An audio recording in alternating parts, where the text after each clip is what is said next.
Hello, adventurers of all shapes and sizes. My name is Chance. Welcome to my Spellbook, and thank you so much for tuning into the 14th episode of our feat series.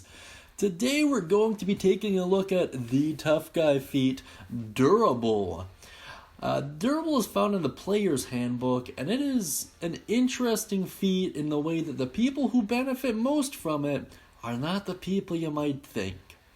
That being said, if you don't know how a feat works or when you get them, you usually get them every 4 levels or so.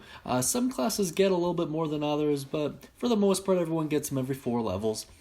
And you get them in place of your ability score improvements. They're essentially additional traits or abilities or expertise you can give your character to give them just a little bit more of a personalized feel to them, really make them your own. That being said, let's take a look at the description for Durable here.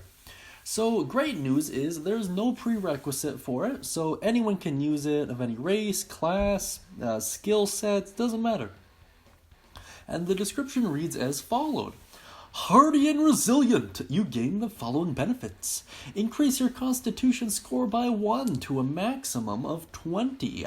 When you roll a hit die to regain hit points, the minimum number of hit points you regain from the roll equals twice your constitution modifier. Minimum of 2. Fantastic. A little bit tricky on the wording of that last one, but I'll explain it better down below. That being said, let's take a look at a quick walkthrough and really flesh this out. So the +1 to Constitution, fairly easy to understand.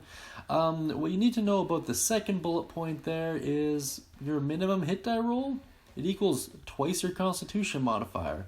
I don't know why Wizards worded it like that, but in any case, that's what it means. That's kind of quick. Let's take a look at my thoughts on it. So in my opinion, the one who benefits most from this, bar none, are the casters, namely the wizard. Smallest hit die, but usually has a very large con bonus, or con modifier. Reason being, if you're any wizard worth your salt, you're going to be using a lot of concentration spells, and the last thing you want to do is be bopped by something from behind and lose that concentration. So a very large con modifier really saves your neck. So assuming you have a con modifier of like +2 or 3, you can't ever roll beneath a 6 or an 8 for your health when you get it back. That's really good.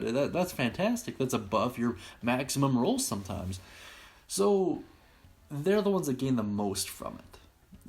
At least in my opinion, you might disagree, you might agree. I can really see this being a good feat in a party with no designated healer, but you've got a lot of time for short rests. This would be perfect. That being said, if you have any alternative uses, any crazy stories, or any builds in mind for this, please let me know down beneath. I'm really curious to see what you guys have to say. I know everyone else tuning in as well. Thank you so much in advance, and thank you so much for tuning in today. And as always, guys, happy adventuring.